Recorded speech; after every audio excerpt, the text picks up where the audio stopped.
Глава 208.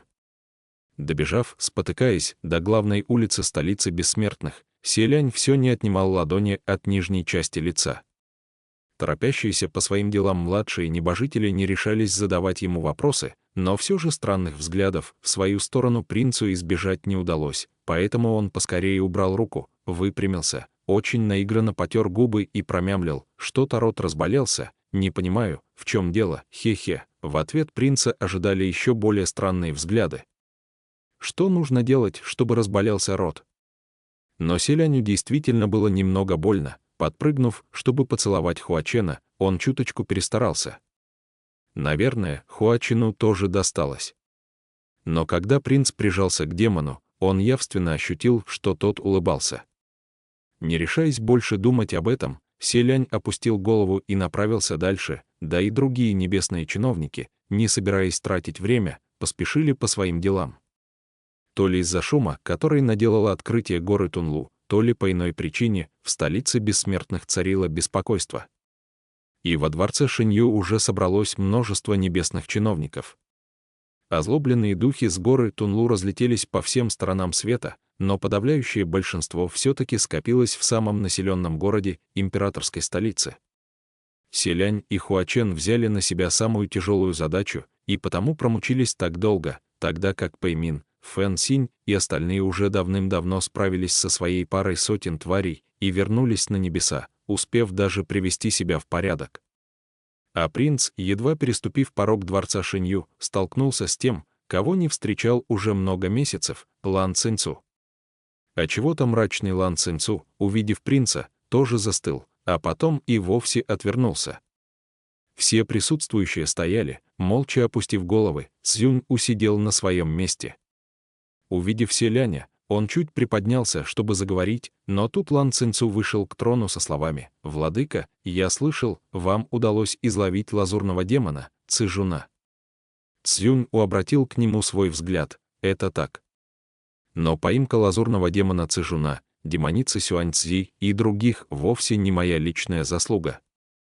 Их выдал нам Иньюй, служитель призрачного города». Только теперь Селянь заметил среди небожителей Иньюя. Ничего не поделаешь, тот был слишком неприметным. Кстати сказать, Иньюй впервые оказался во дворце Шинью. Ведь только небесным чиновникам высшего ранга Цзюнь позволял ступить на порог своего дворца, и даже будучи служащим верхних небес, Иньюй все еще оставался на низшей ступени карьерной лестницы и не имел права сюда входить. Теперь же, по собственному желанию, опустившийся до призрачного города, Иньюй наконец ступил в священные чертоги. Поистине, сказать тут нечего. Тем временем Лан Цинцу заявил прямо: «Цзюн тот, кто уничтожил мой род. Прошу передать эту тварь мне для свершения мести». Бросив взгляд на Селяня и мгновение подумав, Цзюнь ответствовал: «Я вполне могу передать его тебе. Но сначала изволь ответить на мой вопрос. Что ты станешь делать, когда разделаешься с лазурным демоном?» Что потом, когда-то Лан Цинцу сгоряча заявил, что, разобравшись с Цзюном, отправится свести счеты с Селянем, и владыке это было известно. Лан Цинцу резким тоном ответил: «Это уже не касается владыки. Вы ведь не станете покрывать Цзюна и запрещать мне свершить месть лишь потому, что я не отвечу на ваш вопрос». Раньше Лан Цинцу почти не выступал с речами во дворце Шинью, а если что и говорил, то звучало это глупо и по-детски. Теперь же стоило ему открыть рот, и в словах, и на лице отразился внезапно переменившийся характер. Видя, что дело принимает дурной оборот, вмешался Пэймин: «Ваше высочество, Тайхо сегодня немного вспыльчивы». Разумеется, владыка не станет покрывать, но покуда Пэймин пытался сгладить углы, снаружи дворца послышался шум, и внутрь ворвался небесный чиновник. «Владыка, я не могу больше ждать». Этим чиновником оказался Му Цин. Весь в черном, с потемневшим лицом, преследуемый несколькими богами войны. Те первоначально должны были конвоировать Му Цина во дворец, но разве им удалось бы его удержать? Так что они следом вбежали за Му Цином и виновато объяснили: «Владыка, мы как раз сопровождали генерала Сюаньчжэня». Цзюнь вздохнул, прикрыл лоб ладонью и взмахнул рукой: «Я понял, можете идти». Затем поднял взгляд на Муцина. И что же, Муцин решил ковать железо, пока горячо, я не могу больше нести этот груз незаслуженного обвинения, свалившийся на мою голову. Вы ведь уже поймали ту женщину на горе Тунлу. Я требую очной ставки. Лан Цинцу тоже не унимался. Владыка, прошу вас выдать мне лазурного демона Цижуна. Стоило обоим заговорить одновременно, и в зале сделалось ужасно шумно. Цзюнь выглядел так, будто у него разболелась голова. «Тишина!» — потребовал он. «Вы не могли бы подождать, пока я решу вопрос с горой Тунлу?» Муцин заявил, чтобы изловить тварей, которые вырвались на свободу с горы Тунлу, вам нужны помощники. Какой толк в том, чтобы держать меня взаперти? Лучше как можно скорее освободите меня от обвинения, чтобы я мог послужить небесам. Вам нужно лишь привести ее сюда и организовать нам очную ставку, тогда все сразу станет ясно. Звучало довольно разумно, да и если не исполнить просьбу Муцина, он наверняка не отстанет. Цзюньу пришлось приказать служащим: приведите демоницу Цзяньлань. Вскоре Цзяньлань действительно доставили во дворец Шэнью. Она прижимала к груди сверток, напоминающий детскую пеленку, от которой волнами расходилась пугающая черная ци. Из свертка выглянуло нечто, напоминающее не то мертвенно-бледную руку, не то кость, и попыталась махнуть в воздухе острыми когтями, но Цзяньлань проворно подоткнула уголок пеленки и спрятала свое дитя от чужих глаз. Наверное, из уважения к Фэн Синю служащие, которые ее привели, не стали заламывать женщине руки. Горло Фэн Синя едва заметно шевельнулось, их взгляды с Цзяньлань встретились на миг, но потом женщина первой отвела глаза. А Фэн Синь посмотрел на сверток в ее руках и сделался еще задумчивее. Муцин же к тому моменту потерял всяческое терпение. Он шагнул вперед со словами: «Не знаю, почему твой ребенок решил оклеветать меня, но ему прекрасно известно, что не я его губитель. Он наверняка слушается чьих-то указаний». Подобное поведение немного выходило за рамки приличия, однако Селянь мог понять Муцина, тот всегда очень дорожил репутацией, и уж от грязи, который так долго висел над его головой, уже повлиял на уважение к посту, который он занимал на верхних небесах. Разумеется, Муцина обуревал гнев. «И как ты считаешь, — заговорил Цзюнь, — у чьих именно указаний слушается дух?» Муцин молча перевел взгляд в сторону, и всем стало ясно, что он смотрит на Цзяньлань. На лбу Фэн Синя мгновенно вздулись вены. «Что ты хочешь сказать? Считаешь, она специально велела своему сыну тебя оклеветать?» Муцин отвел взгляд. «Я этого не говорил». «А чего тогда уставился на нее? У нее не было на тебя никакой обиды, к чему ей так поступать, у нее не было, а вот у тебя, возможно, была», — посмотрел на него Муцин. «Что ты теперь имеешь в виду? Выкладывай все разом». Муцин глянул на Селяня. «Ты ведь познакомился с госпожой Цзяньлань после первого низвержения его высочества?» Остальные небожители, следом за Муцином, также посмотрели на принца. Почему разговор опять зашел о нем? Фэн Синь, бросив взгляд на принца, тихо, но сердито прошипел: «Какое это имеет отношение к делу?» Муцин решил, была не была, нужно раскрывать карты, и заявил: «Самое прямое. Из-за того, что ты остался с его высочеством, тебе пришлось жить в нищете. Поэтому ты возненавидел меня за то, что я вновь оказался на средних небесах. И после постоянно задирал меня и считал мои ошибки, пытаясь свести старые счеты. Разве она, как твоя супруга, не могла под твоим влиянием тоже меня возненавидеть? А может, заодно и его высочество, поскольку ты в итоге все-таки оставил ее, избрав преданность службе, просто-напросто бросил, поменьше бы болтал чушь». Не выдержав, заорал Фэн Синь и отвесил Муцину удар, на который тот сразу ответил. Цзяньлань было кинулась им помешать, а ее дитя гнусно захихикало, подобно карканью старой безумной вороны, что звучало до крайности пугающе. Пэймин вместе с Иньюем растащили дерущихся в стороны, тогда как Цуань Ичжэнь стоял в стороне и раздумывал, кто бы победил в этой драке. В общем, в главном зале поднялся шум и гам, и Селянь, который долго стоял, ни слова не говоря, опустил голову, вздохнул и напомнил: «Владыка, сейчас самое главное — отыскать безликого Бая и предотвратить новую вспышку поветрия ликов, вы так не считаете?» И самым главным звеном в решении этой проблемы является человек, которого мы с вами обнаружили. Цзюнь, который тоже уже не мог смотреть на происходящее, взмахнул рукой и повелел: «Уведите демоницу Цзянь-Лань и ее дитя. Приведите сюда советника Синьлэ». Му Цин выкрикнул: «Нет. Я бы поглядел». «Что? Привести кого?» Оторопел Фэн Синь. Оба синхронно повернулись в сторону главного входа. Там порог дворца в сопровождении целого отряда богов войны переступил тот, кого они прекрасно знали: советник Синьлэ, Мэй Няньцин, и Фэн Синь, и Му Цин остолбенели от удивления. «Советник?» — проговорил Фэн Синь. Это правда он, Му Цин не сказал ничего, но на его лице отразились бесконечные сомнения.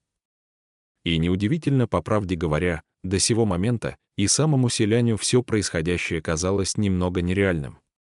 Он никак не мог связать этого человека со своим наставником, который задавал ему вопрос о стакане воды.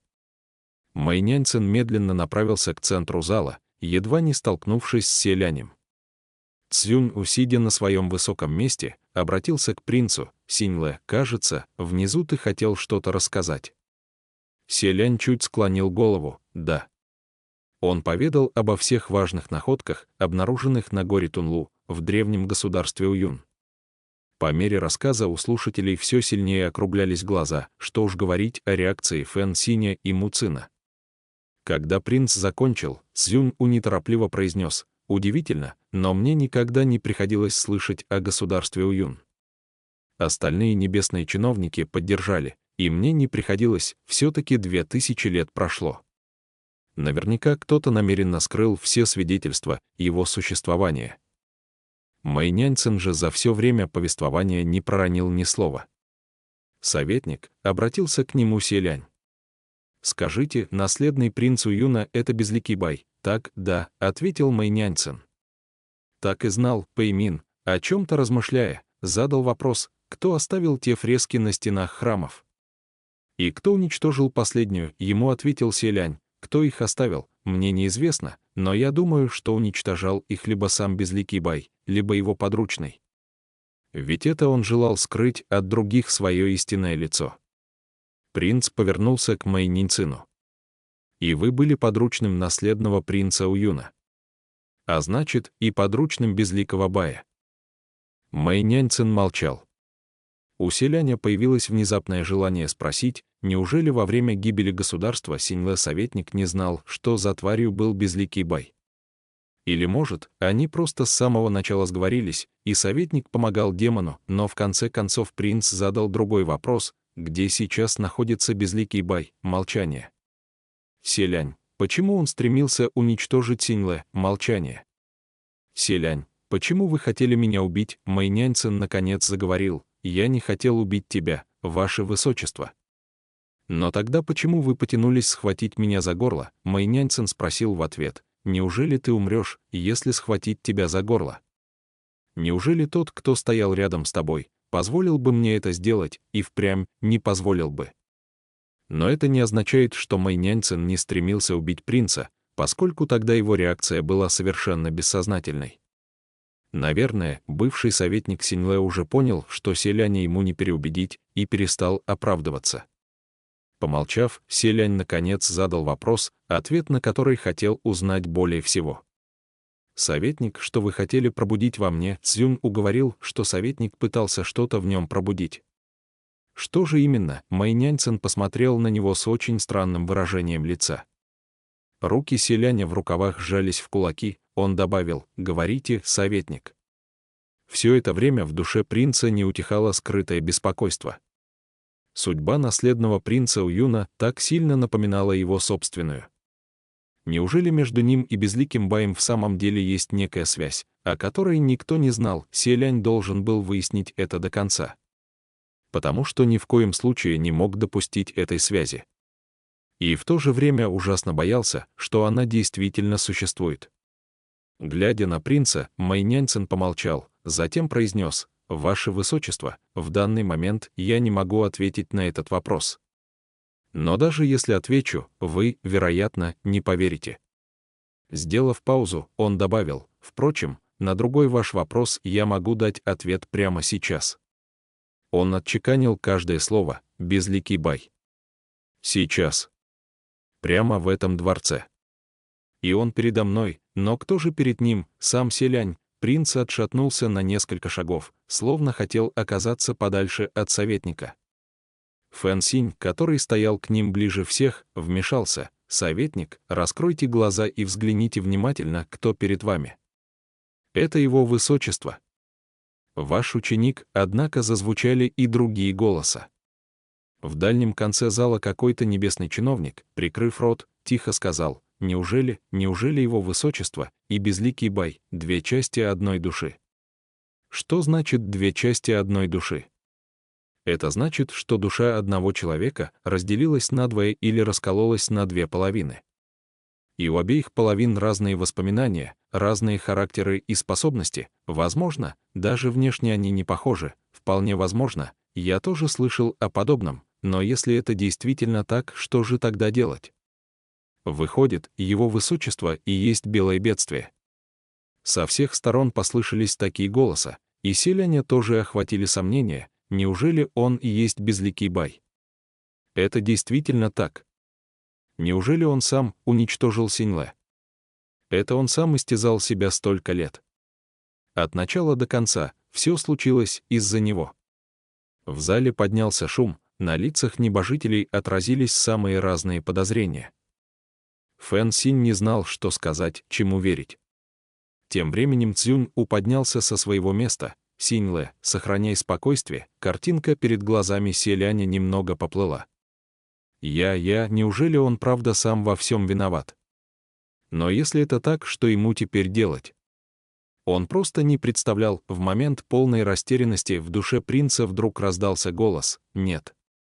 Я могу утверждать, что ты — это ты, а не кто-то другой. Поверь мне». Сань Лан. Сань Лан, Хуачен говорил, что это не принц, что это ни при каких обстоятельствах не может быть он. От этой мысли сознание Селяня мгновенно прояснилось, он твердо встал на ноги.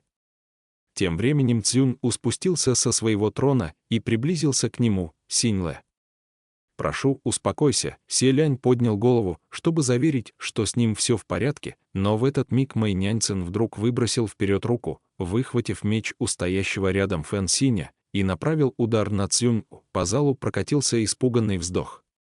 Но Цзюнь-У и Селянь недаром звались богами войны, в искусстве боя им не было равных, разве подобный удар мог застать их врасплох? Острие меча даже не успело коснуться владыки, когда Селянь, подобно молнии, двумя пальцами схватил белоснежный клинок, остановив его прямо перед своими глазами. Фэн Синь опомнился и немедля шагнул к советнику, чтобы его связать. Совершать подобные покушения прямо во дворце Шинью, на глазах у такого количества богов войны, равнозначно самоубийству. «Советник», — сказал Фэн Синь, — «ваши действия не имеют смысла», но тот, отчаянно сопротивляясь, проревел Селяню: «Смотри. Скорее смотри». Иньюй поспешил подбежать к принцу: «Ваше Высочество. Вы в порядке? Что с вами, на что смотреть? Что он несет? Что ему надо?» Издалека настороженно спросил Му Цин. Посреди всей этой неразберихи Селянь стоял, не шевелясь.